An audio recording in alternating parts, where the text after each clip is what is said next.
Praise the Lord. Isang magandang umaga po sa inyong lahat. Tayo po ay patuloy na dadakang muli sa pangharang at pagsasalita tungkol sa kabutihan ng ating Panginoon, lalo hindi sa pagliligtas po ng Diyos para po sa ating lahat. Every day is Lord's Day. Amen. Amen. At tayo po ay humingi muna ng gabay at pagtubay sa Diyos sa maikli pong panalangin. Tayo po'y manalangin. Ama naming Diyos na makapangyarihan sa lahat, kami po ay dumudulog sa iyong trono. Tumihingi po kami, Panginoon, ng patnubay at gabay na nagmumula sa iyo. Sapagkat naniniwala kami, lahat ng karunungan at kaalaman at kaunawaan ay nagmumula sa iyo. Bahaginan mo po kami upang maintindihan at maunawaan namin ang mga salita mo, Panginoon. At itulot mo, O Diyos, sa lahat ng mga makikinig ngayon na ang Espiritu, Panginoon, ng aming Panginoon ay maranasan po nila. Maranasan nila ang iyong biyaya at kaligtasan. Ikaw ang siyang pumipili at tumatawag ng mga taong pinilit tinakda mo na, Panginoon, na iligtas noon pa man. Lord, dalangin po namin na maabot po sila ng mensaheng ito. Hinihiling po namin ito sa kapangyarihan ng Santong Espiritu sa pangalan ng Jesus. Amen at Amen. Praise the Lord. Ngayon po, nais ko po pag-aralan natin na patuloy ang patungkol sa pagliligtas po ng Diyos. At dito sa paksa po natin, nais ko po pag-aralan natin saan tayo ililigtas ng Diyos. Nakakarinig po tayo ng mga salita na kaligtasan, ililigtas. Ang tanong, saan po ba tayo ililigtas ng Diyos? At dito po sa ating pong pag-aaralan ay makikita natin kung saan po tayo ililigtas po ng Diyos. Samahan po ninyo kung buksan ang aklat ng Roma chapter 5 verse 9. Yan po ang aking teksto ngayon. Roma chapter 5 verse 9 na ganito po ang sinasabi ni Apostol Pablo. At ngayon, itinuring na tayong matuwid sa pamamagitan ng dugo ni Kristo. Tiyak na maliligtas tayo sa parusa ng Diyos dahil kay Kristo. Mapapansin po natin ang pagkakasabi ng Apostol Pablo, tiyak na maliligtas tayo sa parusa ng Diyos. Saan tayo ililigtas ng Diyos? Mga minamahal kong kapatid, sabi kong ganon, tiyak na maliligtas tayo sa parusa ng Diyos. Meron pong parusa sa mga tao po na hiwalay sa ating po Panginoon. At ang parusang ito ay makikita po natin na ito ay ang dagat-dagatang apoy na siyang ikalawang kamatayan na tinutukoy po ng Biblia. Ang kaligtasan po ay pagkalibre mula po sa panganib. Ito yung panganib na pwedeng maranasan po ng isang tao na hiwalay sa ating Panginoon. Ang kaligtasan po ay pagkalibre mula sa panganib at pagdurusa. Doon po ay tinutukoy ng ating Panginoon, nagkaroon po siya ng kwento, illustration tungkol po sa isang mayaman at isang mahirap. Ang pangalan ay Lazaro. Nakapwa po sila ay pumanaw at nabatay. Ang isa ay dinala po doon sa lugar ng pagdurusa na kung saan ay walang hanggang pagdurusa. At ang isa naman ay dinala roon sa isang maayos na kalagayan sa piling po ni Abraham. At yun ay inilarawan na kung saan ang pagdurusang ito, ang apoy na ito ay walang hanggang apoy, na kung saan ang tao ay magkakaroon ng pagdurusang walang hanggan. Ito po yung kung saan doon tayo ililigtas ng Diyos. Ang pagliligtas po ay nangangahulugan ng pag-iingat at pag-aalis sa panganib. Ang salita po ay nagdadala ng idea ng tagumpay, kalusugan at pagpapanatili. Minsan ginagamit ng Biblia ang salitang naligtas o kaligtasan sa pagtukoy sa panandaliang pisikal na kaligtasan gaya po ng pagkaligtas ni Pablo sa bilangguan. At kadalasan po ang salitang kaligtasan ay nangangahulugan ng kaligtasan espiritual o kaligtasan sa walang hanggang parusa. Yan po yung tinutukoy po natin na kung saan tayo ay ililigtas ng ating Panginoon. Ito po ay kaligtasan espiritual o kaligtasan sa walang hanggang parusa. Nang sabihin po ni Pablo sa bantay bilanggo sa Pilipos kung ano ang dapat niyang gawin upang maligtas, Ang tinutukoy po ni Pablo ay ang kanyang hahantungan walang hanggan. Kaya nga po sabi nung bilanggo, paano ako maliligtas? At itinuro po ni Pablo kung paano po maliligtas, manampalataya ka at ang iyong sambahayan ay maliligtas. Ang tinutukoy pong kaligtasan doon ay hindi tungkol sa pisikal na kaligtasan, kung hindi sa walang hanggang kaligtasan na kung ang bantay na ito, bantay bilanggo na ito ay sasampalataya sa ating Panginoon bilang Panginoon at tagapagligtas niya, siya po ay maliligtas mula po doon sa parusa sa walang hanggang paparusahan. Inihalin tulad din po ni Jesus na ang kaligtasan ay sa pagpasok ng tao sa kaharian po ng Diyos. Yan ay makikita natin sa Mateo chapter 19 verse 24 hanggang 45. Yung tinutukoy po na naparito ang ating Panginoon upang ang mga tao ipinangaral ang kaharian ng Diyos, sapagkat ang tao ay nais ng Panginoon na mapabilang doon sa kaharian ng Diyos. Saan po tayo ililigtas ng Diyos? Saan po tayo naligtas? Sa aral po ng mga Kristyano, ang kaligtasan, tayo ay naligtas sa puot ng Diyos. Pansinin po natin yung salitang puot o parusa ng Diyos. Kapag ang isang tao po ay wala pang relasyon at hiwalay sa ating Panginoon, ang galit at puot ng Diyos ay nasa sa kanya po. Galit po ang Diyos sapagkat ang tao ay nagkasala at nahiwalay sa Diyos. At ang kasalanan po ito, ang kabayaran ng kasalanan ay kamatayan. At ang tinutukoy pong kamatayan doon ay hindi lamang simpleng kamatayan na physical na kamatayan, kung hindi spiritual na kamatayan na siya ikalawang kamatayan na habang buhay na pangmatagalan na pagkakahiwalay mula po sa Diyos. Sa paglalapat ng Diyos ng hustisya sa ating mga kasalanan, ang ating kasalanan ang naghihiwalay sa atin sa Diyos at ang kabayaran ng kasalanan ay kamatayan. Yan po'y sinabi sa Roma chapter 6 verse 23. Ulitin ko po, ang ating kasalanan ang naghiwalay sa atin sa Diyos at ang kabayaran ng kasalanan ay kamatayan.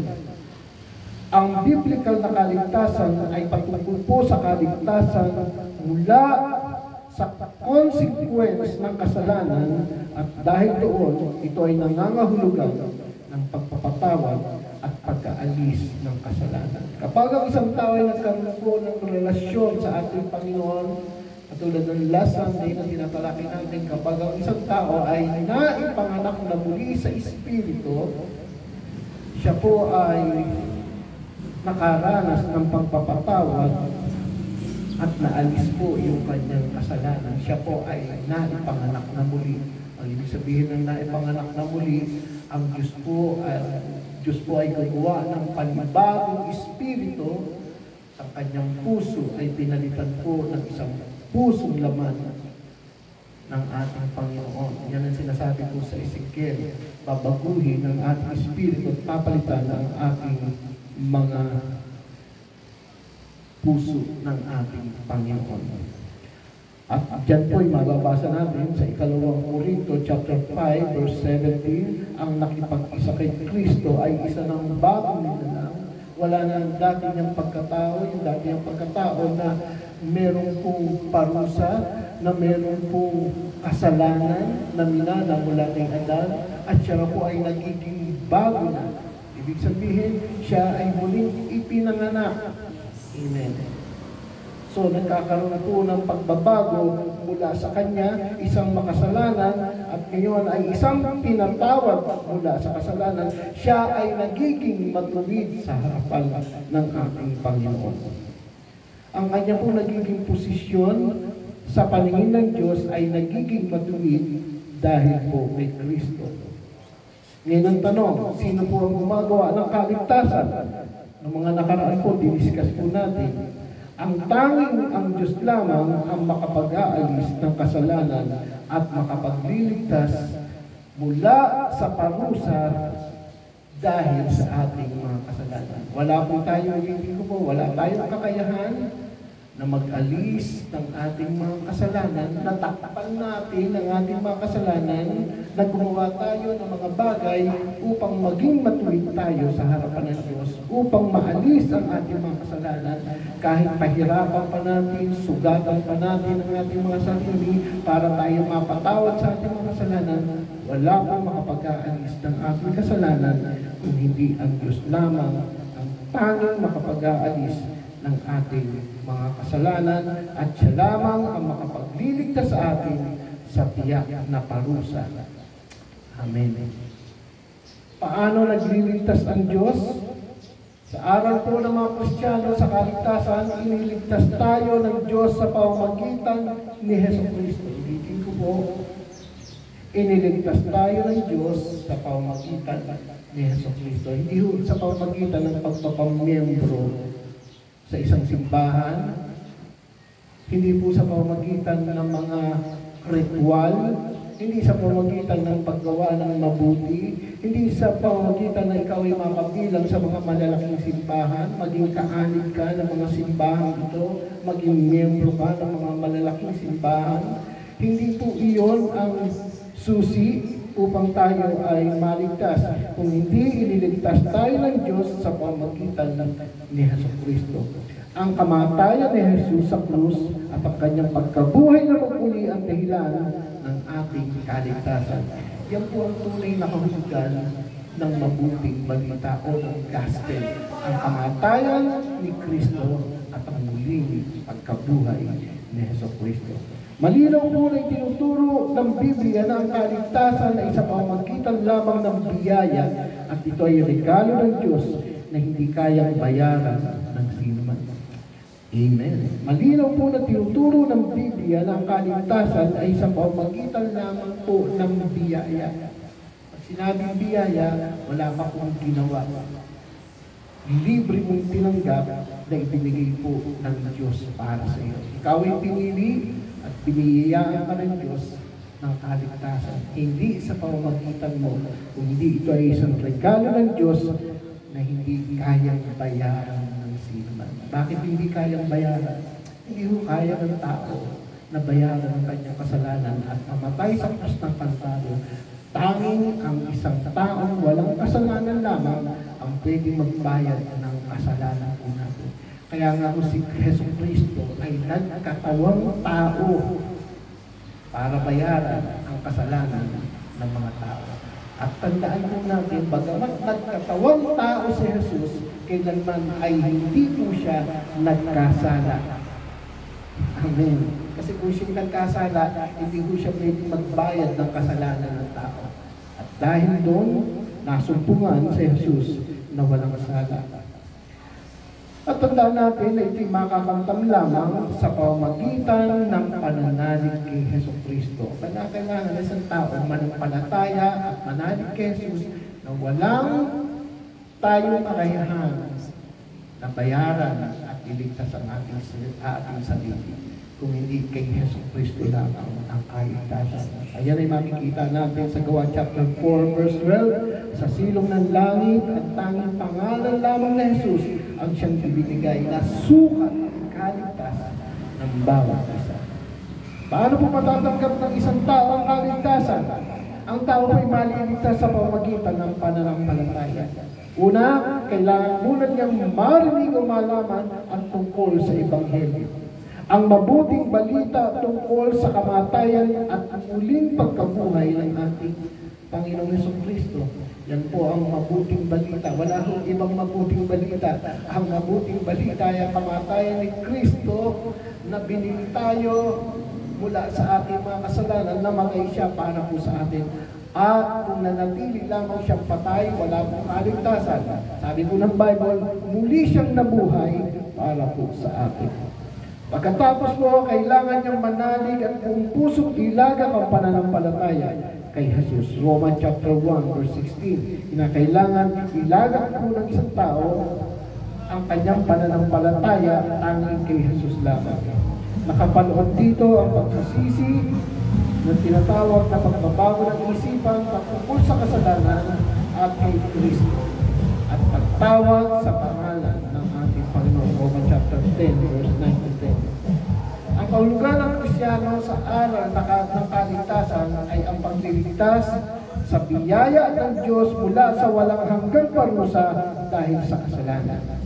At ito ay ipinagkaloob sa mga tumangkay kay Kristo bilang tagapagligtas sa pamamagitan ng pananampalataya.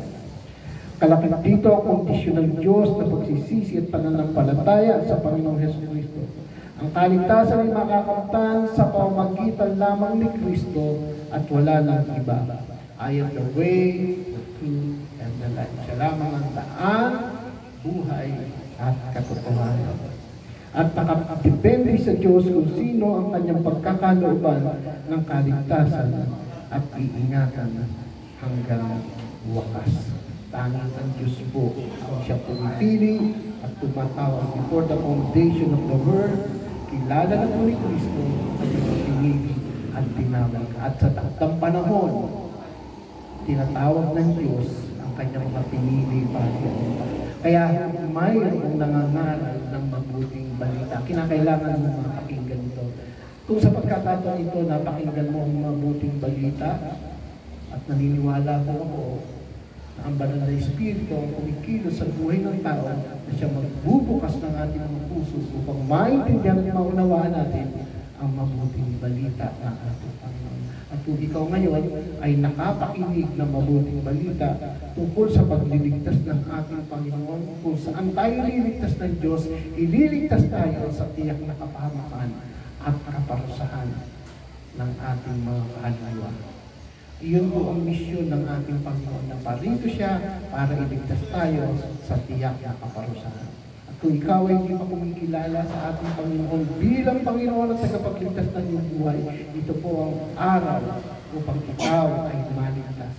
Tanggapin mo at kilalanin mo si Jesus bilang iyong Panginoon at tagapagligtas.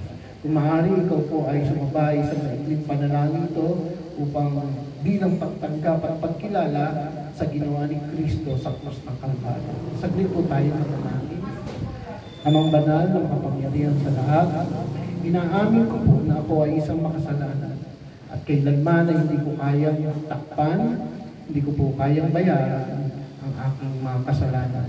At ang kasalanan ito ay magdudulot ng tiyak na parusa sa akin sa ikalawang kamatayan. Panginoon, narito po ako sa iyong harap, nagpapakumbaga, kinikilala ko ng iyong kamatayan ang siyang makapagliligtas sa akin sa tiyak na kaparusahan. Sumasampalataya po ako sa iyo, Panginoon, na ikaw lamang ang tanging Diyos na nagkatawang tao upang iligtas ako sa tiyak na kapahamakan. Sumasampalataya ako na sa pamagitan ng kamatayan mo, binayaran mo ang lahat ng aking mga kasalanan. Salamat po, Panginoon, sapagkat hindi ka lamang namatay, kundi ikaw din ay muling nabuhay para sa akin. Panginoon, kinikilala kita ngayon bilang Panginoon at tagapagligtas ng aking buhay. Pumasok ka ngayon sa aking puso. Manahan ka ngayon bilang Panginoon, Hari at tagapagligtas ko. Ito po ang aking dalangin sa pangalan ni Jesus. Amen at amen. At kung ikaw po ay sumabay sa panalangin ito, naniniwala po ako na ang lahat ng tumanggap at kumilala sa Kanya ay pinagkalooban na maging anak ng Diyos. Tayo po ay manalangin. Amang banal na makapangyarihan sa lahat, kami po na mga makasalanan ay yung pinatawad mula sa kasalanan. At kayong kami ay tinuturing na matuwid dahil po sa iyong kamatayan at dahil sa iyong pagpapatawad sa amin. Pagpalain mo po lahat, Panginoon, ang siyang nakinig ngayon ng mensaheng ito na naaabutan ng iyong mensahe tungkol sa pagliligtas. Pagpalain mo po sila, ang kanilang pamilya, pagpalain mo po ang bawat isa na napakinig ng mensahe ito. At inilalaga po namin sa iyo ang lahat, Panginoon, sapagkat ikaw ang siyang nakakaalam ng lahat ng bagay at lahat ng detalye sa ating mga buhay. Ito po ang aming dalangin sa pangalan ni Jesus. Amen at amen. God bless po sa inyong lahat. Purihin po, Panginoon, sa kanyang mga salita na tinanggap po ng bawat isa sa atin. Tunay nga po, nakamangha-mangha kung paano tayo po ay iniligtas ng pagpangusus sa tiyak na parusa ng Diyos sa kapahamakan. Amazing grace.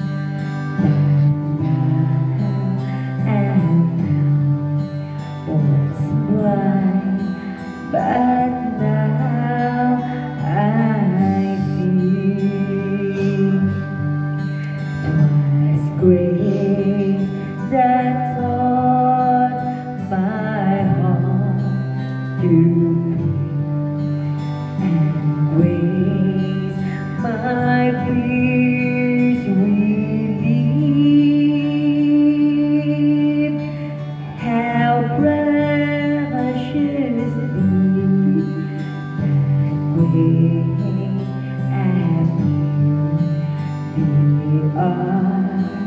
I first believed. The Lord has promised good to His word, my hope secures. He will my shield and portion as long as life endures. Through many dangers, storms, and storms, I have already come. This grace hath brought me singing that's more, and grace will lead me home. When we've been there 10,000 bright shining as the sun, with no less days to sing God's praise than when we first begun.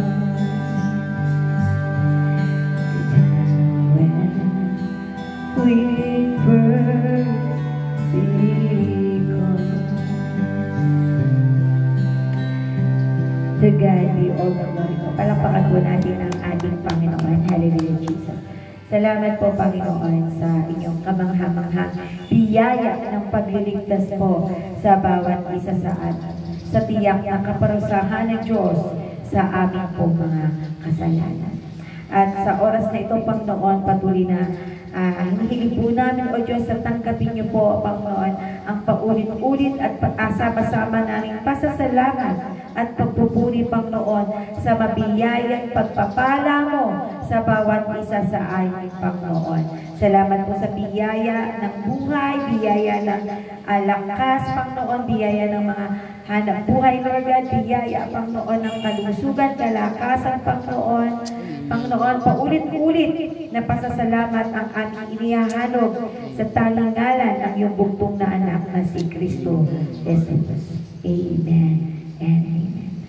Tunay nga po, the Bible says, give thanks with a grateful heart. Amen. Tuloy sa Panginoon.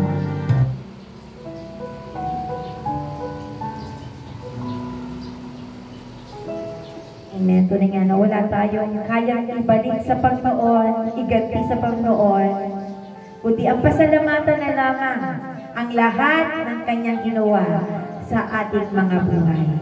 Amen, mga kapayaya. Purihin po ang Panginoon.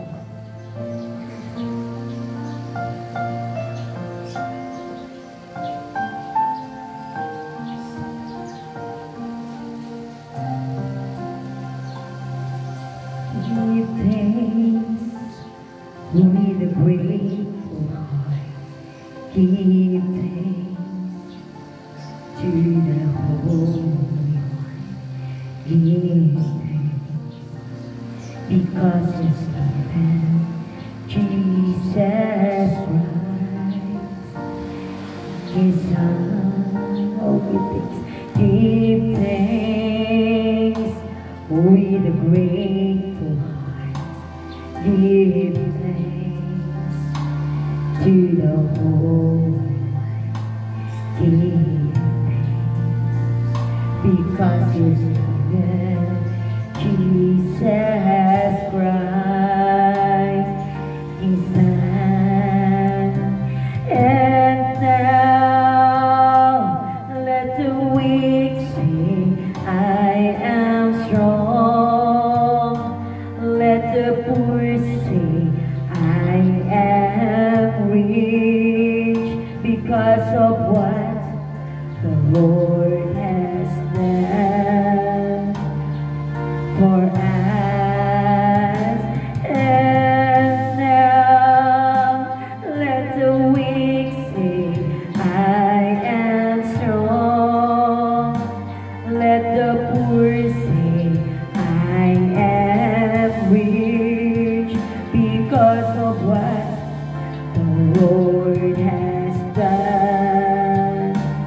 for as give thanks. Give thanks with a grateful. Give thanks to the whole. Give thanks because He's given Jesus His Son. And now let the weak say, I am strong. Let the poor say, I am weak, because of what the Lord has done for us. And now let the weak say, I am strong. Let the poor say, I am weak, because of what the Lord has done for us. Give thanks.